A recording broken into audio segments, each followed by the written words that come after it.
Good morning, I'm Lynn and welcome to another day at Ewetopia Farms. Apparently we got a snowstorm coming again today, but I think our area is going to miss the bulk of it, but I'm sorry for you guys who are getting hit right now. Anyway, let's head inside and see what today has in store for us. Little guy did well overnight. He's up and about, looking bright-eyed and bushy-tailed. Yeah. You're looking pretty good. And in the background you can hear it.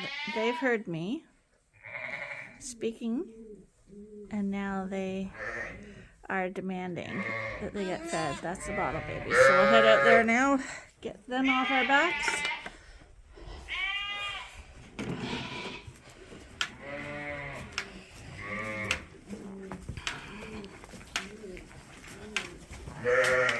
Just listen to them.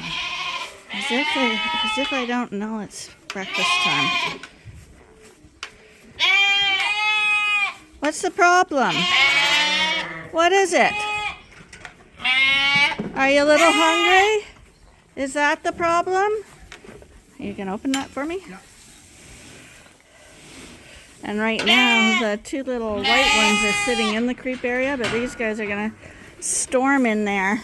Hi buddies! You guys look chubby. Just chubby lads. We got a bunch in there eating their creep feed. That's good to see. The quicker they eat creep feed, the quicker they're off the bottles.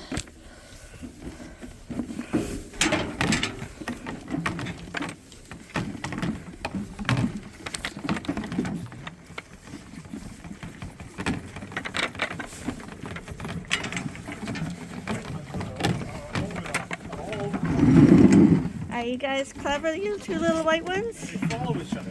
Yeah, they're sisters.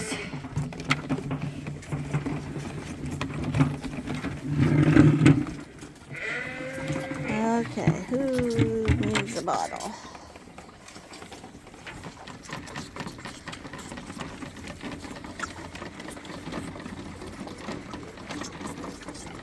There's absolutely no difference when I stand up holding the bottle for him as there is to go on that feeder, but he won't take it unless I do it. Nope, buddy, there's more over there. See, and then they finish their bottle and want to come knock it away from him.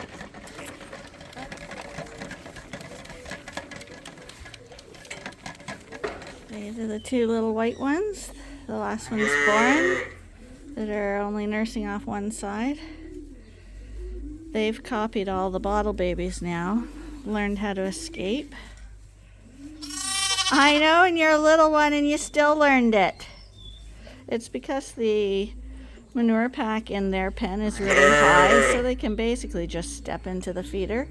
This side is cleaned right out, so the lambs can't get in. It's much too high of a jump unless they got on top of a mother's back. But in here,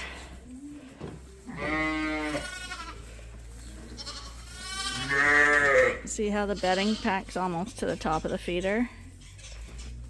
Just haven't gotten around to cleaning that one out, but see how easily they... But we don't mind because the barns are pretty empty right now, and it's good exercise for them. They have free range, the lambs of this entire barn, so I think they're having a good time. And what are you doing? That's the creep feed bucket. I don't think you need to eat that much. Hi you guys, how you doing?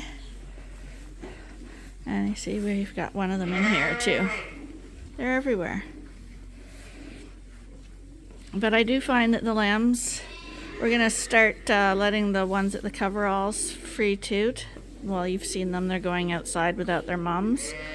When they start doing that, they're getting closer to weaning, and they seem to really do a lot better being away from their moms, getting their independence and stuff. So these are the stragglers. Not too many. And I think we have one at the back lambing right now. So we'll go check on her, see what's happening here.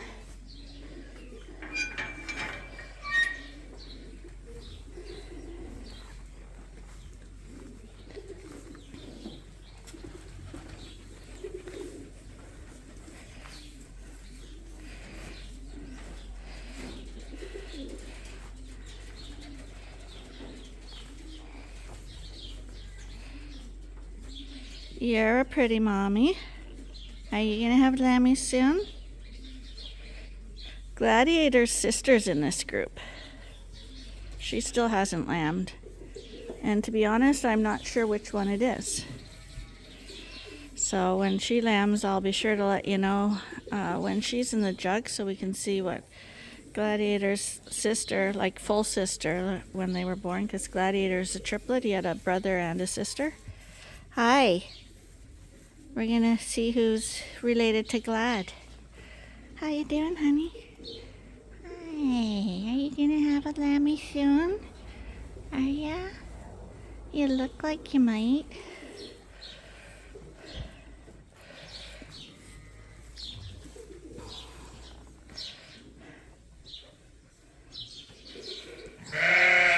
If this sheep lambs, it'll be a good way to show you ease of lambing. So we're gonna hope she has a really easy birth so we can show that. But just like with the rams, with your ewes, you want them like this girl here. She's an old girl. Look at how long she is. She's built like a coffee table, not a normal table, but a coffee table. Longer than she is tall. The reason you want length in your ewes is for easier lambing. And the reason that's easier lambing is that whether she has a single or quads, if she's trying to deliver them and say the lambs get mispositioned, they have plenty of room to sort themselves out so that they can get into a good position to come out properly. If she was really short-bodied, the room is greatly diminished. So especially if you have multiples, they become like a tight ball in there and they can't unwrap themselves. And that's when you're gonna get that tangling and stuff like that happens. And you're gonna have your fatalities. And also if you did have to assist, because anyone can have a mispresented lamb. That's not a cull thing. You don't genetically have a lamb come backwards and one lamb with a head back and one lamb breech. I mean, that's just how they position themselves in the womb. And normally it does sort itself out, but occasionally it doesn't. So if you do have to assist, and she's got lots of capacity in there, you have room also to get your hand in and sort the lambs out and get them out quicker, because it will be more easy for you to move around in there. Like when you put your hand in a ewe, if you've ever lambed before, some ewes, when you go in, and it will be these high capacity ewes with the big torsos like that, so it's like a cavern. There's so much room in there. So it gives you room to put your hand in there, to turn lambs around, manipulate them, so that you can get them out quickly and easily and alive.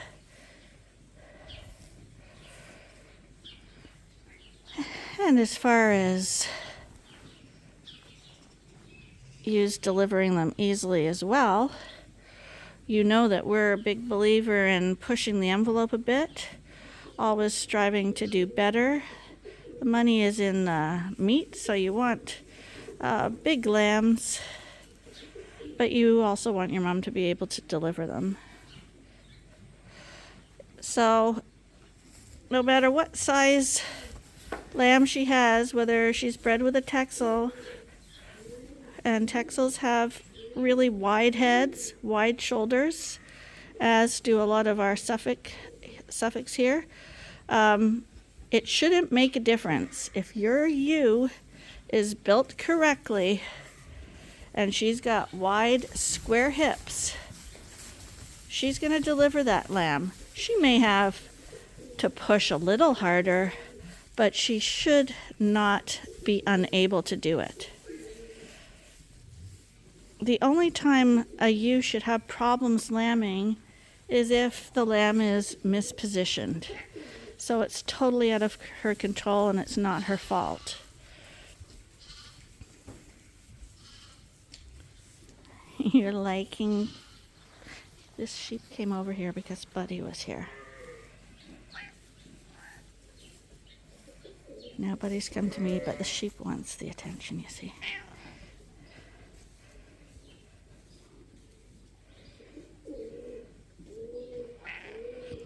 So you're looking for, see how from behind she almost looks like a square?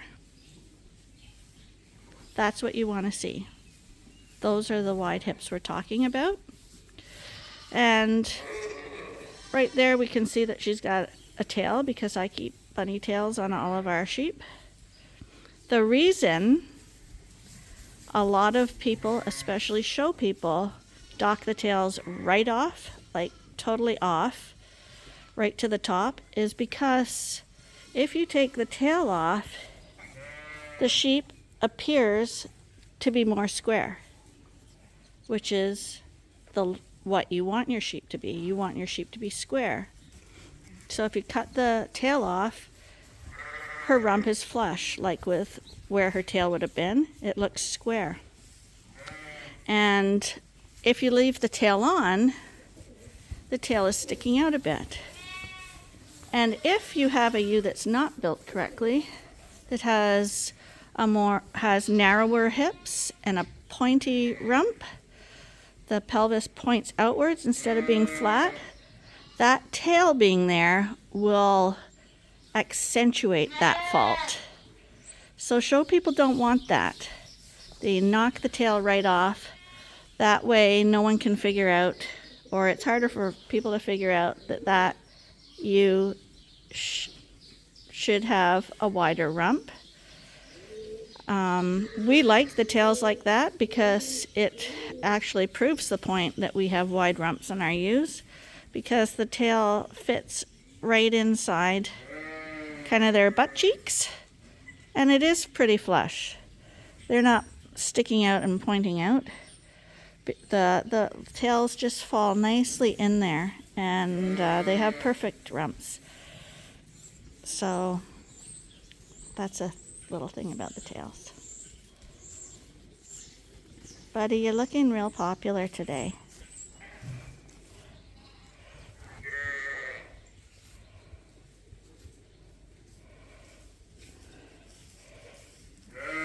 See how wide this ewe is?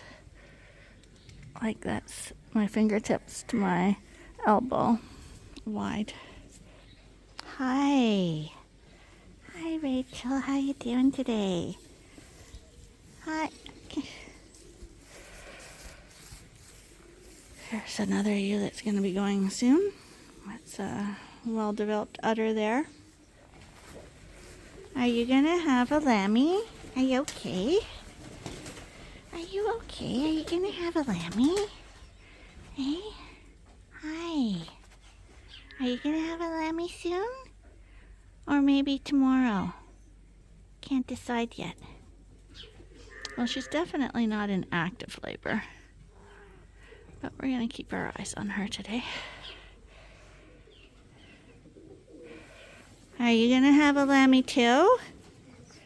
Are you taking your time? There's not very many white ones left. So for ease of lambing, picking a narrow ram to put on a narrow ewe will definitely assist her in having an easier lambing, but it won't lead to having better lambs or better replacement ewes. You'll just be it will be an endless cycle of subpar lambs, subpar stock. When I watch other people's videos, I'm always trying to figure out what it is people are looking for, what they want to see, what they're liking in certain people's videos, so I can try to provide the quality of content that you guys are looking for. And one thing I consistently notice on a lot of them is that the focus seems to be on all the stuff they use for running the barn, and like the equipment, the chutes, the trimmers, the seeders, the mixers, the tractors, the telehandlers, the automated stuff. But I rarely see people talking about the sheep. And I will look at the sheep and I'm seeing a lot of sheep that I wouldn't want in my flock. They're not built right. They're in poor condition. You can tell by their wool qualities, loose wool, wool splitting. And maybe people do want to see about the fancy equipment you could have in a dream world, because unless you're rich, you can't afford most of that stuff and run a sheep farm. But I also see it in a lot of startup farms. Like they have a $50,000 chute and $3,000 clippers and the $3,000 reader and the $500,000 barn, and they fill it with discount sheep that they got for a deal out west.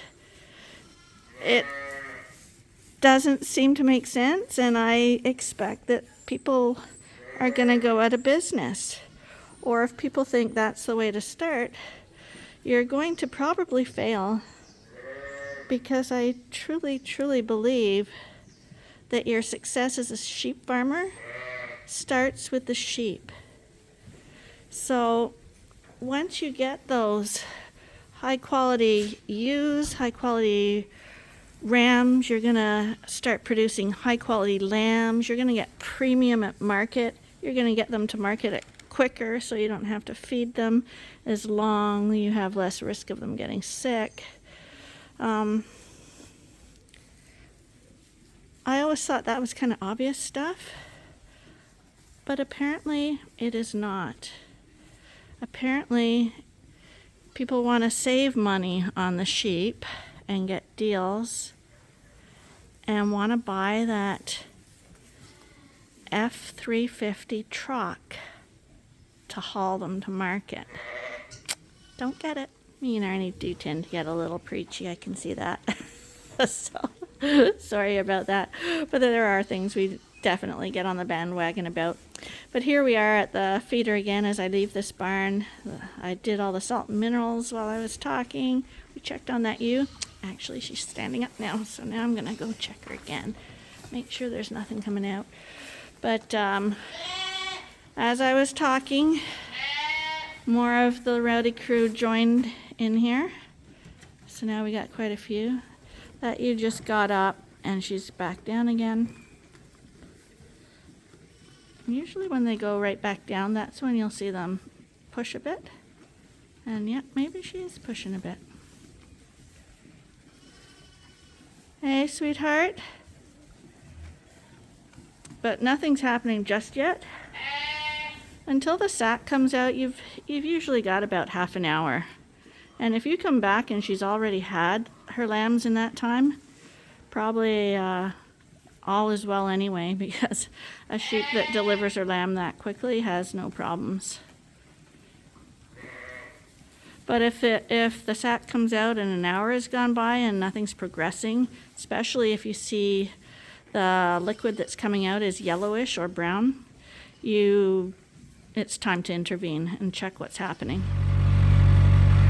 and Max are taking their jobs a little too seriously. That's pretty high up there.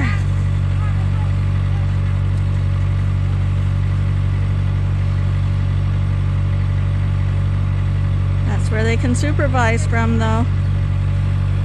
Buddy has come into the lamb barn here. And these guys haven't seen him before. So this is going to create quite a stir.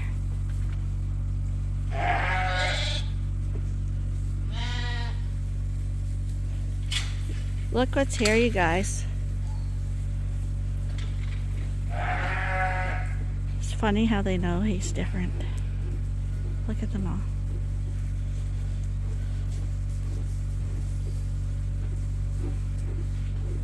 And if one goes really close, they'll all go close. If one runs back, they'll all run back.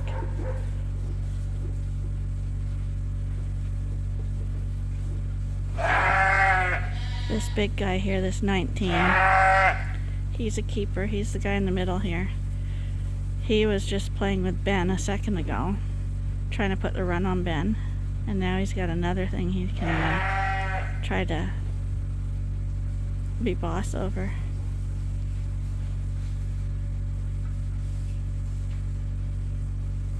But the cats love the sheep.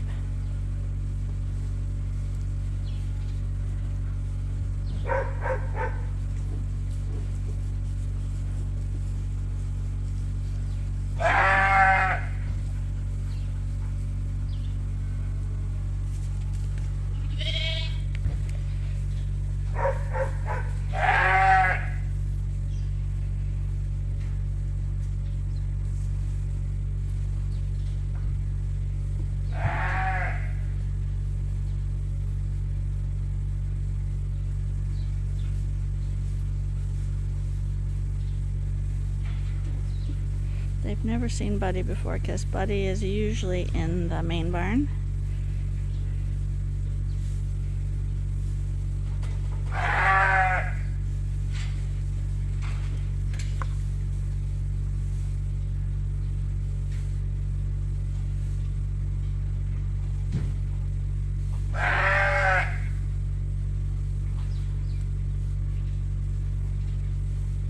And this is how I tell people to win their sheep over too. I said sit on a box in the pen or a bale of straw or something and just be quiet. Let them come to you. Don't try to force them to be friends because then they'll run away and see you as a predator.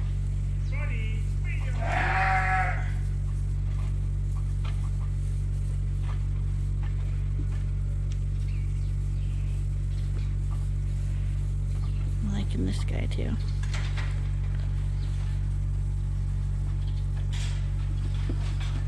See those ears? Looking for those ears.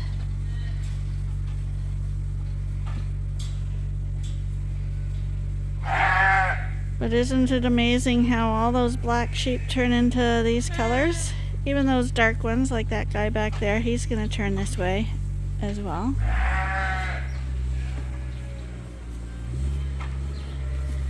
Now Buddy's going to show off for them.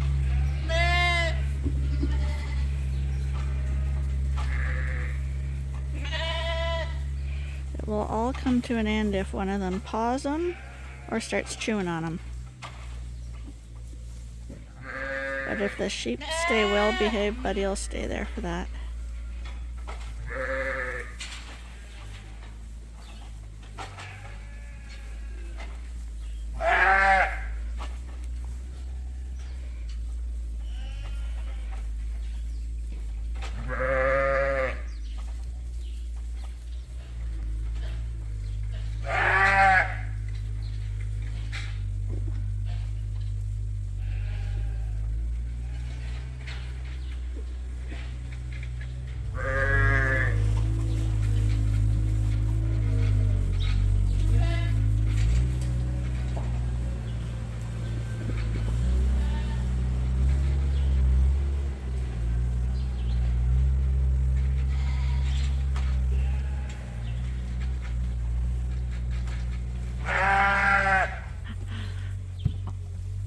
they start chewing on him, he's not gonna like that. Oh, somebody took a little nibble, you see? Buddy? Are these lambs? They're not quite like the... Oh, is he biting your tail? Biting your tail, wasn't he? That wasn't nice when you're trying to be so friendly with them, hey? They're running the whole place. Now they're going to have some lamb races out here.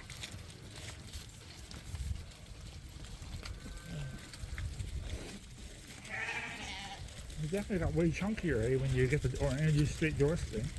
Yeah. Careful, it's a little slippery. Oh, careful. I cut the deal. Well, it's a bit slippery today.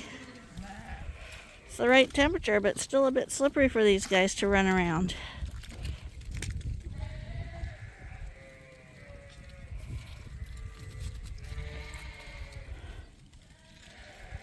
Oh!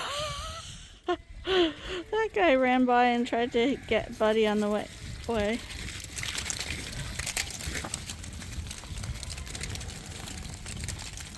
Careful, you guys, it's slippery.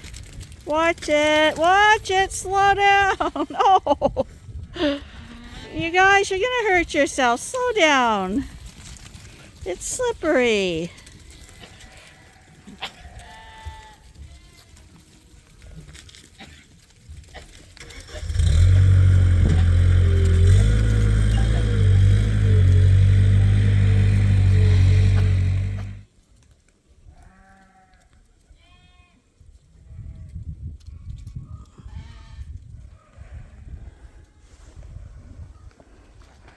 One thing about the Dorsets is they're the definitely more gregarious than the Suffolks. The Suffolks are a more quiet, laid-back breed, I find. And these little Dorsets, they want to go.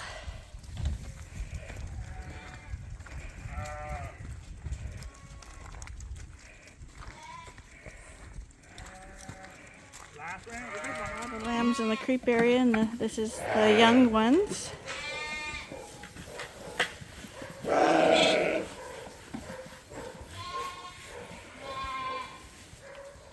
Now we gotta go try feed Luther. He still doesn't come right up, eh?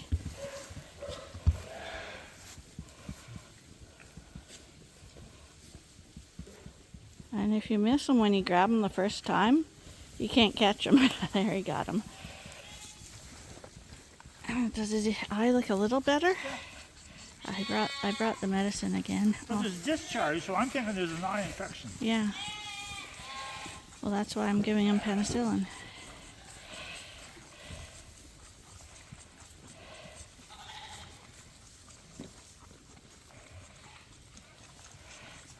If you got hold of him, I'm going to grab that little one beside you. Is it?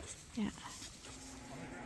Okay, I've come in the house to do dinner.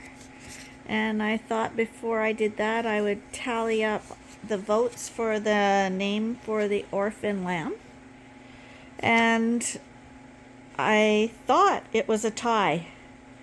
But I quickly went and checked my messages to see if anyone else had put in a vote. And someone did come in at the last minute, because I thought I was going to have to do the tiebreaker. Because we had 20 for Leviathan, but most people preferred the Levi version of that. So, and we also had 20 for Luther. And we had an outlier as well. We had 1 vote for Bob. So, someone entered in at 3:30 this afternoon, and their vote was for Luther. So I could have done the tiebreaker, but I don't have to, because by 1 the vote was for Luther. But some people put some really interesting reasons why the sheep should be called either one name or the other. And I was going to give it to Luther anyway, if I had to break the tie, only because I really like the arguments for the name Luther. So one of the reasons put forth was, I guess in a religious sense, Luther means leader of the people, and often God chooses orphans to be the leader of the flock. So I thought that was kind of appropriate. And then a funny one was put forth that more babies have been conceived listening to Luther Vandross, his music, than any other singer. So I thought that was a good one too. Anyway, Luther it is. I kind of like Luther. For some reason, names kind of just stick when I look at a sheep. I like Leviathan because he's extremely big, and I thought that would look really good on a pedigree. But to call him that wasn't practical because it's really long, complicated, hard to say name. And Levi I thought was just maybe a little too casual for him. And Luther sounded powerful. And we try to name our rams that we're keeping powerful names. So, sorry to disappoint any that didn't get their Levi as the name picked, but majority wins. It was very, very, very close. So thanks for voting, you guys. And on that note, I am going to call this a day. Thank you for watching, and I hope you'll join us again tomorrow for the next episode at Ewetopia Farms. Bye for now.